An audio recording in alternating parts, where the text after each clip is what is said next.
Well, for more, we can now speak to former intelligence officer Michael Pregent, former advisor to the ex-CIA director David Petraeus.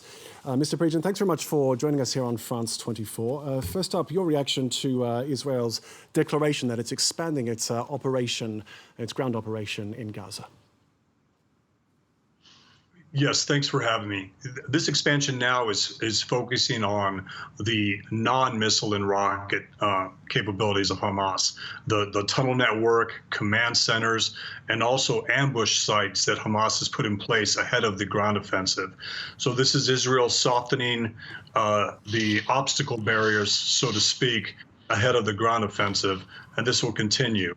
The one thing that your audience should know is that it's Hamas preventing civilians from leaving these areas that are being hit by Israeli airstrikes and also by this ground offensive. Hamas needs dead Palestinians to justify their existence. It's Hamas that's keeping them in place and not letting them move to the Egyptian border.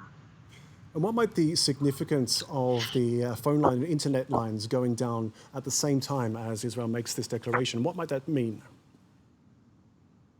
Well, it's a way to keep Hamas blind in some cases. Hamas is relying on media feeds also that show what the Israelis are doing, also on the internet to talk to people on Telegram and other apps where they communicate what the Israeli military is doing.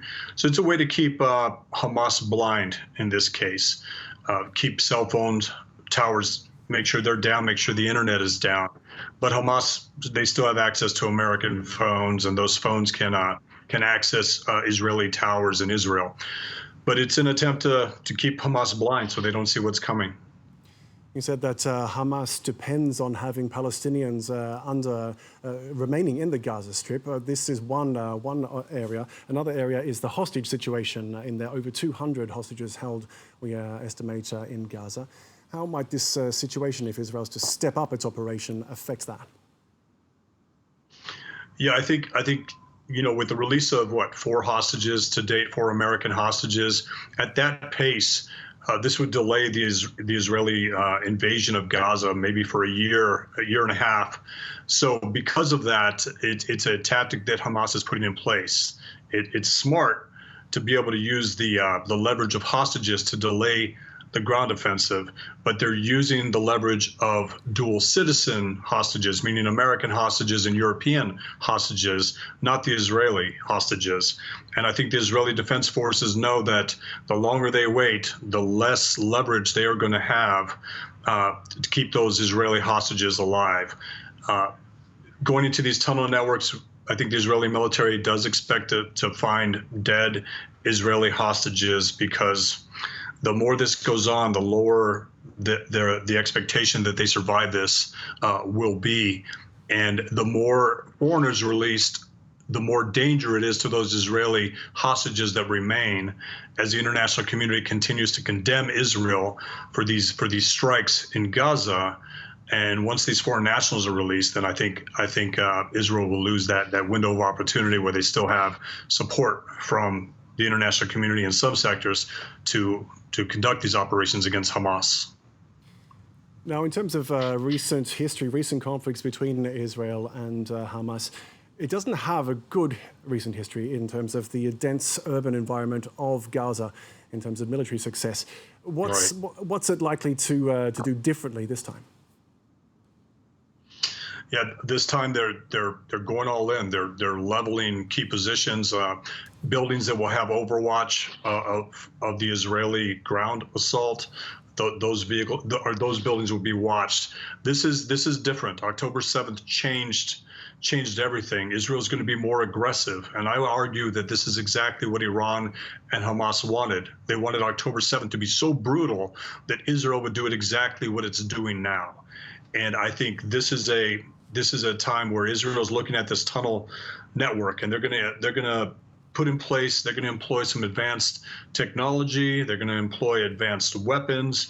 But I think the cost of that is that there will be dead Israeli hostages. Unfortunately, I think the Israelis know that by now. And something that Israeli families say is they found comfort in knowing that their loved ones died on October 7th. and they, as opposed to being taken hostage by Hamas and being tortured or eventually being killed. So I think Israel's just coming to the realization that the longer this goes, the less likely it is that they'll get those Israeli hostages out. And if, as you say, Israel is currently reacting exactly as Iran wants it to in this situation, can it then succeed? It's tough. It depends on American resolve, right? It depends on American backbone. I made an argument earlier that if these explosions were happening against IRGC positions in Syria, in Iraq, and even in Iran, that the war would stop tomorrow. Iran decides. The more this is simply focused on Hamas, the more likely Israel is to fail, the more likely the U.S. is to fail, and the more likely it is for our allies in the region to fail, in that Iran will continue to fight to the last Arab, continue to use their proxies to destabilize the Levant and Israel. And if the Biden administration doesn't do anything about Iran, and I mean make Iran feel pain now, this is going to continue.